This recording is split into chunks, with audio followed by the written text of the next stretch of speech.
अस्सलाम वालेकुम everyone, hopes are all doing well. आज हम जिस असाइनमेंट के बारे में बात करने वाले हैं, हमारी वो असाइनमेंट है MGMT 611। ठीक है, MGMT की असाइनमेंट है ह्यूमन रिलेशंस की, और इसकी टोटल मार्क्स 10 है और इसकी ड्यू डेट जो है वो 30 अप्रैल है। ठीक है, अच्छा, असाइनमेंट आगे डिस्कस करने से पहले मैं आपको बताती चलूँ, अगर आपको पेड सोल्यूशंस चाहिए तो आप किसी भी टाइम हमारी टीम से मेरे से रब्ता कर सकते हैं, और assignment solutions with in affordable price after due date.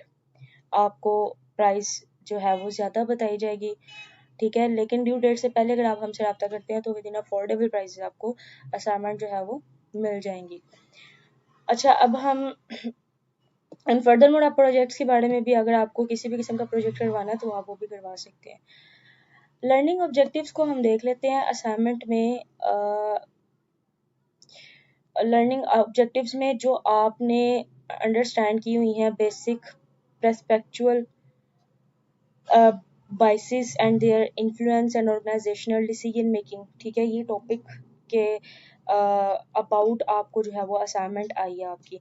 Learning outcomes में आपको जिसके अकॉर्डिंगली असाइनमेंट करनी है वो सारा बताया हुआ है।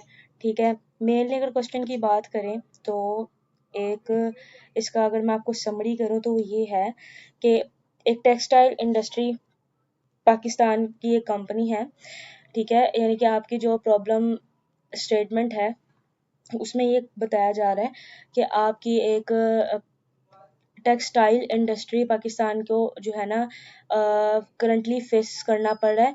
प्रोडक्शन कॉस्ट को लेके काफ़ी मसले जो है वो झेलने पड़ रहे हैं। तो नोवा टेक्स्ट इंडस्ट्री को एक इसकी बिना पर एक बहुत बड़ा प्रोजेक्ट मिला है इंटरनेशनल बेस पे। अब उसकी जो due to strict deadlines and external pressures की वजह से जो उसके वर्कर्स हैं ना, जो मतलब इसके रिलेटेड काम करेंगे, वो अपने वर्क लाइफ बैलेंस को लेके, अपनी वर्कलोड हेल्थ को लेके, इन इश्यूज़ की वजह से वो कुछ परेशान है। अब उन इन चीज़ों को वो कैसे मेंटेन करेंगे, आपने एक्चुअल में वो चीज़ इसमें देखनी है। ठीक है, अच्छा, रिक्वायरमेंट्स हम पढ़ लेते हैं। आपको रिक्वायर टू एलैबोरेट, जो आपने एलैबोरेट करना है कि what type of perspectual bias exist in these situations, provide three main reasons for it। आपने 3 रीजंस लिखनी है, ठीक है, जो आपको ऊपर स्टेप्स बताए गए ना उसके अकॉर्डिंगली। रिक्वायरमेंट्स में आपको पर्सपेक्चुअल बाइस की जो है ना सिचुएशन के ऊपर 3 मेन रीजंस को लिखना है, ठीक है। ऊपर सिचुएशन हम पढ़ के आ चुके हैं कि सिचुएशन क्या है, ठीक है, वो मैं आपको समरी कर चुकी हूँ। मार्किंग क्राइटेरिया डिस्कस कर लेते हैं। आपने बस फोर स्टेप्स ही लिखनी है और उसकी रीजंस लिखनी है ऑथेंटिक एंड एक्यूरेट फॉर्म में। मार्क्स क्राइटेरिया आपका ये है कि आपको ऊपर भी बता चुके हैं, टोटल मार्क 10 है। 4 मार्क्स आपको जो है करेक्ट चॉइस, और 2 जो आपके नंबर हैं फॉर ईच 3 रीजंस के होंगे, ठीक है। 2 मार्क्स आपके किसके होंगे, चॉइस के, और 3 मार्क्स आपके करेक्ट रीजंस के होंगे। Importantly, 24-hour extra grace period after due is usually available to overcome uploading difficulties। अच्छा, खैर ये है कि 24 एक्स्ट्रा आवर आपके पास होते हैं ड्यू डेट में ना, ठीक है। लाइक आपकी 30 अप्रैल की डेट है तो आप 31 को भी अपनी सबमिट करवा सकते हैं, ठीक है ना। लेकिन आप उससे ज़्यादा अपने डेज कर लोगे तो अगर आपकी असाइनमेंट सबमिट नहीं होगी, ठीक है। आप कोशिश यही किया करें कि ड्यू डेट से पहले असाइनमेंट सबमिट करवा दिया करें।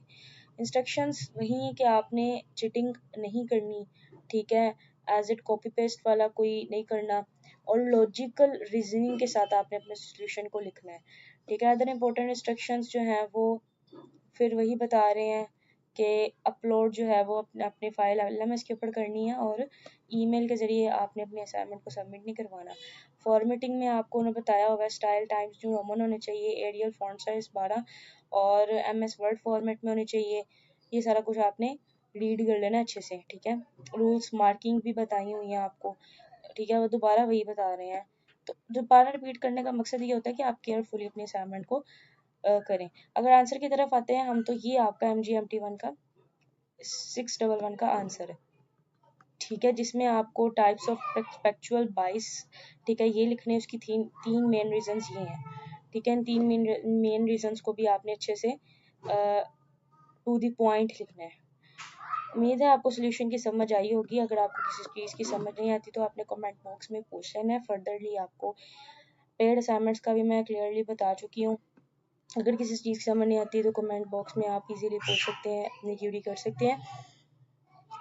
बकाया अपना और अपनी फैमिली का बहुत सारा ख्याल रखें, अपने लिए भी और मेरे लिए भी दुआ करें। अल्लाह ताला आपको भी कामयाब करें। मिलते हैं एक न्यू वीडियो में।